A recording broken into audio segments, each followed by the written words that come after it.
দিল্লির রাত তখন গভীর। হায়দ্রাবাদ হাউসের ভেতর থেকে ভেসে আসছে আলোর ঝলকানি। বাইরে পাহারায় দাঁড়িয়ে আছে হাজার হাজার নিরাপত্তা কর্মী। সারা পৃথিবীর ক্যামেরা ঘুরছে এই একটা বিল্ডিং এর দিকে। কিন্তু সেই রাতে আসলে কি ঘটেছিল তার ভেতরে, সেটা নিয়ে আজ পর্যন্ত কেউ নিশ্চিত করে কিছু বলতে পারেনি। শুধু একটা কথা ফিসফিস করে ছড়িয়ে পড়েছে ইন্টারনেটের অলিতে গলিতে। ওই রাতে নাকি 3 জন মানুষ একটা টেবিলের চারপাশে বসেছিলেন, যাদের মধ্যে 2 জন বিশ্বের সবচেয়ে ক্ষমতাধর নেতা, আর তৃতীয় জন এমন একজন নারী যাকে তার নিজের দেশ থেকে তাড়িয়ে দেওয়া হয়েছে।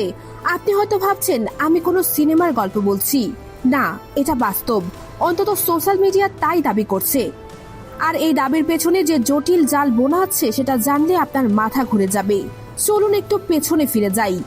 ঘটনার সূত্রপাত কিন্তু এই গুজব থেকে নয়, বরং একটা বিমান অবতরণের মধ্য দিয়ে। দিল্লির ইন্দিরা গান্ধী আন্তর্জাতিক বিমানবন্দরে যখন রাশিয়ার প্রেসিডেন্টের বিশেষ বিমানটা টাচডাউন করলো, তখন সারা বিশ্বের কূটনীতিকরা তাদের চশমাটা একটু খাড়া করে বসলেন, কারণ এই সফরের সময়কালটা ছিল অত্যন্ত অস্বাভাবিক।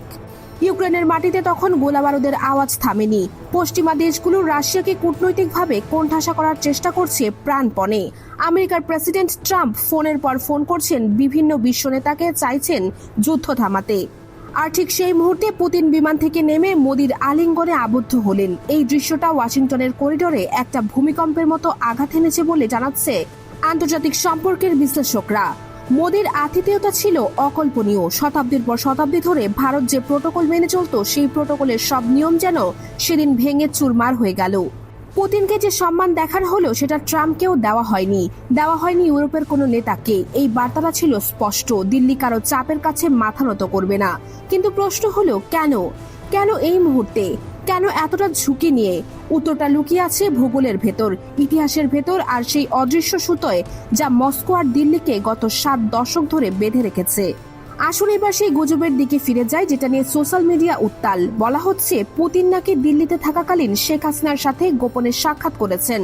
শুধু সাক্ষাৎ নয়, তাকে মস্কোতে আশ্রয় দেওয়ার প্রস্তাবও নাকি দিয়েছেন। ভিডিও ছড়িয়েছে, স্ক্রিনশট ভেসে বেড়াচ্ছে, হোয়াটসঅ্যাপ গ্রুপে মেসেজের বন্যা। কিন্তু ফ্যাক্ট চেকাররা যখন এই ভিডিওগুলো খতিয়ে দেখলেন, তখন বেরিয়ে এলো এক চাঞ্চল্যকর তথ্য। এই ফুটেজগুলো পুরনো, বছর 2 আগের। অর্থাৎ কেউ ইচ্ছাকৃতভাবে পুরনো ছবিকে নতুন ঘটনার মোড়ক দিয়ে ছড়িয়ে দিচ্ছে। কিন্তু এখানেই গল্পটা শেষ হয়ে যায় না, বরং আরো জটিল হয়ে ওঠে।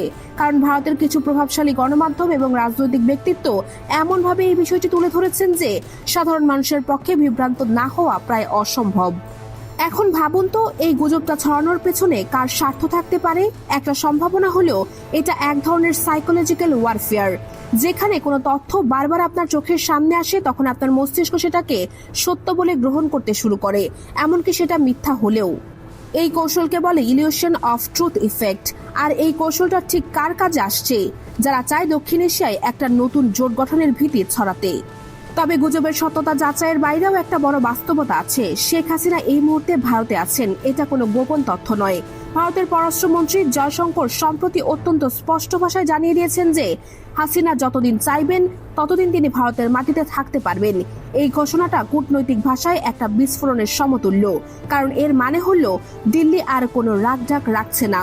তারা সরাসরি বুঝিয়ে দিচ্ছে যে ঢাকার বর্তমান অন্তর্বর্তীকালীন সরকারের চেয়ে তাদের কাছে পুরনো মিত্রের গুরুত্ব অনেক বেশি।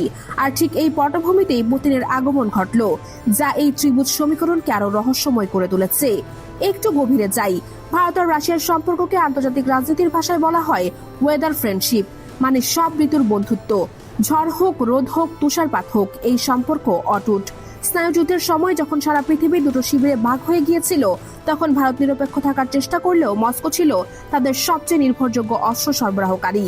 জাতিসংঘের নিরাপত্তা পরিষদে কাশ্মীর ইস্যুতে যখনই ভারতের বিরুদ্ধে প্রস্তাব উঠেছে, রাশিয়ার ভেটো ক্ষমতা ঢাল হয়ে দাঁড়িয়েছে।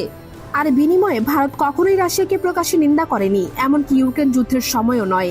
এই পারস্পরিক আস্থার ভিত্তি এতটাই মজবুত যে আমেরিকার হাজারো চাপ সত্ত্বেও দিল্লি মস্কো থেকে সস্তায় তেল কেনা বন্ধ করেনি। আর এই তেলের বিষয়টাই এখন ভারতীয় অর্থনীতির প্রাণবায়ু।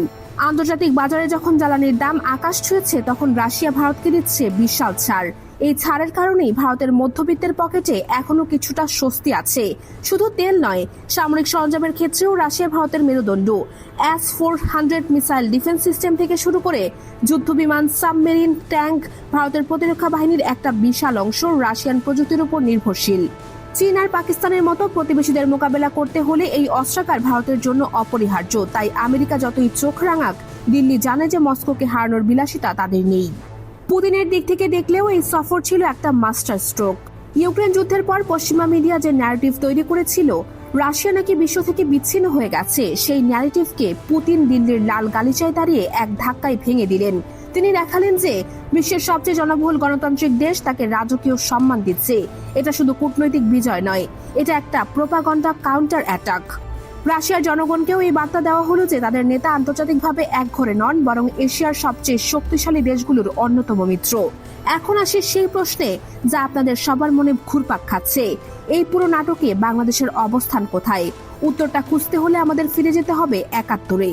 সেই বছর যখন পূর্ব পাকিস্তানে গণহত্যা চলছে, যখন লাখ লাখ শরণার্থী সীমান্ত পেরিয়ে ভারতে ঢুকছে, তখন আমেরিকা তাদের ৭ম নৌবহর পাঠিয়েছিল বঙ্গোপসাগরে। উদ্দেশ্য ছিল পাকিস্তানকে বাঁচানো। কিন্তু তখনই মস্কো থেকে ভেসে এলো একটা হুঙ্কার। রাশিয়ার সাবমেরিন আর ডেস্ট্রয়ার বঙ্গোপসাগরে অবস্থান নিল, আমেরিকার নৌবহরের গতি রোধ করলো। সেই মুহূর্তে যদি মস্কো হস্তক্ষেপ না করত, তাহলে দক্ষিণ এশিয়ার মানচিত্র আজ হয়তো সম্পূর্ণ ভিন্ন হতো। এই ঐতিহাসিক ঋণবোধ বাংলাদেশ, ভারত আর রাশিয়ার মধ্যে একটা অদৃশ্য সেতু তৈরি করেছে, যেটা আজও টিকে আছে।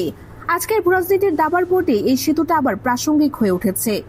আমেরিকা দক্ষিণ এশিয়ায়, বিশেষ করে বঙ্গোপসাগরের আশেপাশে তাদের কৌশলগত উপস্থিতি বাড়াতে আপনার মতে কি?